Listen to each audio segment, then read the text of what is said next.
Hydraulic jack. How it works. A hydraulic jack is a mechanical lifting device used to apply great forces or lift heavy loads. This jack uses hydraulic power. The most common form is a car jack or pedal jack, which lifts vehicles so that maintenance can be performed with more than tenfold increase in force produced by the hydraulic jack is sustained by the hydraulic lever principle. Let's try to understand how a hydraulic jack works. Taking the bottle jack as an example, level 1 is positioned in such a way that the arm between the palm's plunger and the axis is smaller than the arm between the axis and the handle, which the force is applied in. This case of the mechanical lever principle is hydulyc, which allows to magnify the applied force several times with the help of a mechanical lever. A force is applied to the small piston, making it move downwards. Pressure under the piston will be calculated as the ratio of this force to the area of the surface of the piston according to the laws of hydrostatics. Pressure applied to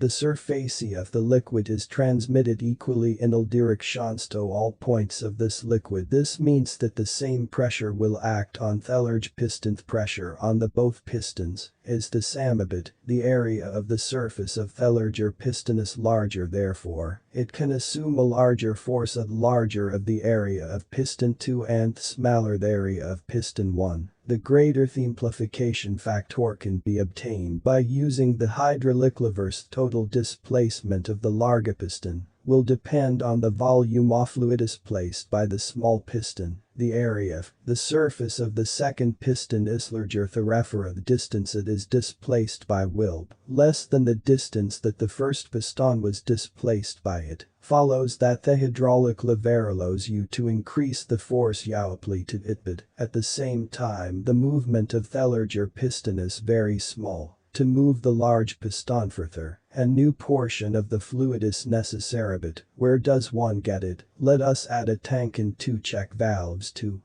our device. The check valves allow fluid to flow in a direction and do not allow it to flow in the opposite direction.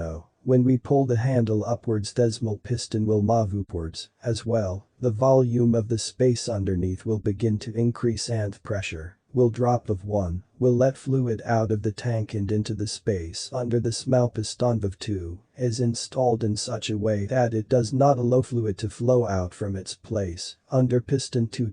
When the small piston reaches the top, we will begin to put pressure on the lever again. Valve 1 will not let fluid into the tank, and the valve 2 will allow fluid from under the small piston to flow into the space onto the large piston, which will move up a little more. This cycle can be repeated many times. The lever is moved up and cavity under the pump's plunger is filled. The lever is moved down and the liquid is forced out into the space under the large plunger. If the load needs to be lowered, the release valve is opened and large plunger moves downward under the effect of the load's miss, while the liquid from under it goes into the tank. Thank for watching my video. Don't forget to subscribe my channel.